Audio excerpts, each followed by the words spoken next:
ఈ సంవత్సరానికి కేంద్ర ప్రభుత్వం ఇచ్చే పద్మశ్రీ అవార్డులలో ఈ ప్రాంత వాసి, జనగామ నివాసి, అప్పిరెడ్డిపల్లిలో పుట్టి ఇక్కడ మరియు జనగామ జిల్లాలో జనగామ పట్టణంలో నివసిస్తున్న గడ్డం సమ్మయ్య గారు ఇందుకు ఎంపిక కాబడడం, వారిని గౌరవించుకోవడం కేంద్ర ప్రభుత్వానికి ముందుగా ధన్యవాదాలు తెలియజేస్తూ వారికి శుభాకాంక్ష తెలియజేస్తున్నా. జనగామ ప్రజల తరఫున, జనగామ జిల్లా ప్రజల తరఫున, నియోజకవర్గ ప్రజల తరఫున కూడా వారికి హార్దిక శుభాకాంక్ష తెలియజేస్తున్నాం.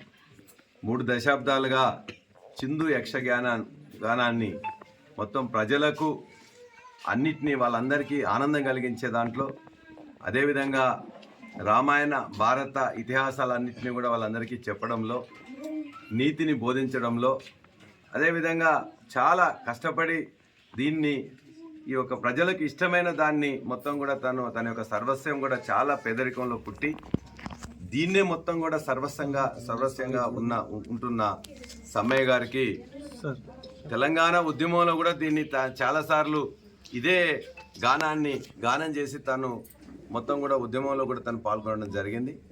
ఆ తర్వాత జరిగిన ఈ యొక్క 10 సంవత్సరాల పాలనలో కూడా వారికి కావాల్సిన విధంగా కొంత ఈ యొక్క గత ప్రభుత్వం కూడా వారికి సహాయ సహకారాలు అందించడం జరిగింది.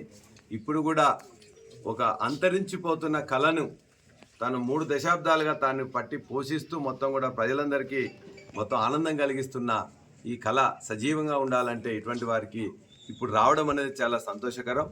ఖచ్చితంగా దీనికి ప్రస్తుత ప్రభుత్వం కూడా సహకారం అందించాలని, వారికి కూడా సమ్మయ్య గారికి, వారి కుటుంబ సభ్యులకి అభినందనలు తెలియజేస్తూ వారికి మా పార్టీ తరఫున కానీ ఖచ్చితంగా సహకారం ఇంతకుముందు ఏ విధంగా ఉందో అంతకంటే ఇంకా ఎక్కువగా ఉంటుందని చెప్పేసి కూడా వారికి హామీ ఇస్తూ ఈ ప్రభుత్వానికి దీని కళలు నిలబెట్టాలి, ఇటువంటి వారి అందరినీ కూడా ఇబ్బందులు లేకుండా వాళ్ళందరూ కూడా పేదరికం నుంచి వెళ్ళి పైకి తీసుకురావడానికి కూడా కృషి చేయాలని చెప్పేసి కూడా ఈ సందర్భంగా కోరుతున్నాను.